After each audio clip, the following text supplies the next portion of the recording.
सरकार हनुमान जी को बड़ा क्रोध आया। हनुमान जी ने एक मुष्टि का प्रहार किया, लंकनी के दांत निकाल दिए, नाक मुख से रक्त निकाल दिया। और सरकार एक ही मुष्टिका का प्रहार जब ही पड़ा तो वही लंकनी कहने लगी, तात स्वर्ग अपवर्ग सुख तुला धरहूं एक अंग, तूल न ताहि सकल मिली, जो सुख लव सतसंग। ये कौन कह रहा है? कौन? लंकिनी राक्षसी, वही राक्षसी जो हनुमान जी को खाने को दौड़ रही है। लेकिन जब ही हनुमान जी का मुष्टिका प्रहार हुआ तो वही लंकिनी कहने लगी है, तात स्वर्ग अपवर्ग सुख तुला। तुला किसे कहते हैं? तराजू को, तकड़ी को। तात हे हनुमान जी, स्वर्ग अपवर्ग सुख तुला धरहूं एक अंग, माने तकड़ी के एक पल्ले में स्वर्ग धर दीजिए, अपवर्ग धर दीजिए, जगत के तमाम सुख धर दीजिए। तूल न ताहि सकल मिली, जो सुख लव सतसंग। तो पलड़े में स्वर्ग अपवर्ग सब धर लीजिए और दूसरे पल्ले में अगर सत्संग धर लीजिए तो सत्संग का पलड़ा सदैव भारी रहता है। ये कौन कह रहा है? लंकिनी। अब क्यों? क्योंकि हमारे हनुमान जी महाराज संत अग्रगण्य हैं। तो संत का जब मुष्टिका प्रहार हुआ, संत के हाथ का स्पर्श हुआ, वो राक्षसी की मति ही पलट गई। राक्षसी बदल के राक्षसी से भक्त हो गई महाराज। और देखिए, अच्छा स्वर्ग किसे कहते हैं? मरने के बाद लोग कहते हैं कि ये स्वर्गवासी हो गया। अच्छा, आपको पता है कि ये आदमी दुष्ट है, पापी है, इसने सारा जीवन पाप ही कर्म किया है, लेकिन फिर भी उसके नाम के बाद लिखते हैं स्वर्गवासी। लिखते कि नहीं लिखते? अरे जयराम जी की लिखते हैं ना, स्वर्गवासी। तो स्वर्ग क्या है? मरने के बाद जीव को अच्छी जगह मिल जाए कर्मों के हिसाब से तो स्वर्ग बन गया। और अपवर्ग किसे कहते हैं? मोक्ष को। अपवर्ग कहते हैं मोक्ष को। अच्छा, आप में से हिंदी को कितने कितने लोग जानते हैं? हिंदी नीचे करिए। और अंग्रेजी को? तकरीबन। तो अंग्रेजी में 5 वॉवल्स होते हैं, ए ई आई ओ यू। और इसी प्रकार हिंदी वर्णमाला में 5 पवर्ग होते हैं। पवर्ग, पवर्ग पा फ भ भ म,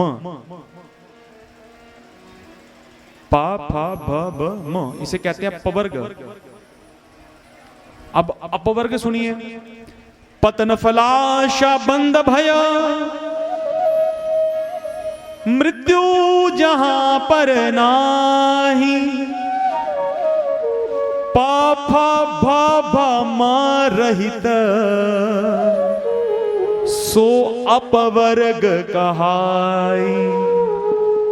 तो अपवर्ग को मोक्ष कहते हैं। तो पा फा भा, पा मैंने पतन, जिस स्थिति पर पहुंच करके जीव का कभी पतन ना हो महाराज,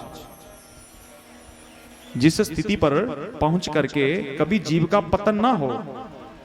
हम अभी इस शरीर में हैं तो अपना जप तप इतना बढ़ जाए, माने ऊंची स्थिति हो जाए, तो उस स्थिति में पहुंचकर बुद्धि से कभी जीव का पतन ना हो। और फलाशा माने फल की इच्छा के बिना। कुछ लोग कथा सुनने के लिए आए होंगे तो किसी ना किसी के हृदय में कोई भावना होगी, प्रभु हमारा धर्म बना दे, कोई कहेगा कि प्रभु हमारा अर्थ बना दे, कोई कामनाओं की पूर्ति के लिए, कोई मोक्ष के लिए, धर्म अर्थ काम मोक्ष। तो जिस स्थिति पर पहुंच करके जीव के हृदय में कोई भी जीव का पतन ना हो और फल की इच्छा ना हो, माने भगवान का ध्यान करिए, भगवान का भजन करिए, लेकिन बिना फल के, और बंध जिस अवस्था पे पहुंच करके जीव बंधन से मुक्त हो जाए। ये बंधन क्या है? ये संसार का मोह क्या? ये बंधन है। हम लोग परिवार में बंधे हुए हैं, ये बंधन है। जगत में बंधे हुए, ये बंधन है। तो बंधन से मुक्त हो जाए। और भय, भय क्या है? डर। अच्छा, दुनिया में सबसे बड़ा भय क्या है बताइए? सबसे बड़ा डर क्या है? सबसे बड़ा डर मृत्यु का है। मृत्यु से बड़ा कोई डर नहीं है। 10-5 लाख आपका कहीं खो जाए, डर नहीं है। एक जगह पे आपका 10 करोड़ लगा हो और दूसरी तरफ यमराज हो, यमराज कहें कि आप 10 करोड़ दे दो और मैं आपके प्राण छोड़ दूंगा, तो हम बतावें हम लोग 10 करोड़ दे देंगे, क्योंकि कोई भी मरना नहीं चाहता है। मरना नहीं चाहता तो क्या मरेंगे? नहीं, मरना तो है, क्योंकि जो आया उसको जाना ही है। आया है सो जाएगा, राजा रंक फकीर, फिर एक सिंहासन चढ़ चले, एक बांधे जंजीर। बचेगा कोई नहीं माई बाप, सब जाएंगे। लेकिन इस जीवन रहते मृत्यु का भय जीवन से खत्म हो जाए। मन में भाव है जो कल हानियां आ जाए, कोई चिंता नहीं है, भय मुक्त।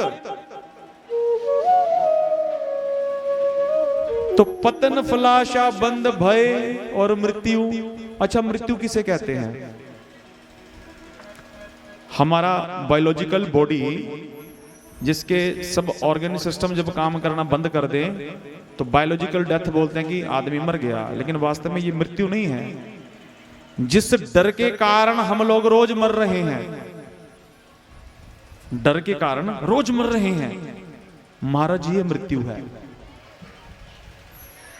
तो जिस अवस्था पर पहुंच करके पतन, फलाशा, बंध, भय, मृत्यु जहां पर नाही, फिर पवर्ग पा फा भा भा म रहित सो अपवर्ग कहाई। जय राम जी की।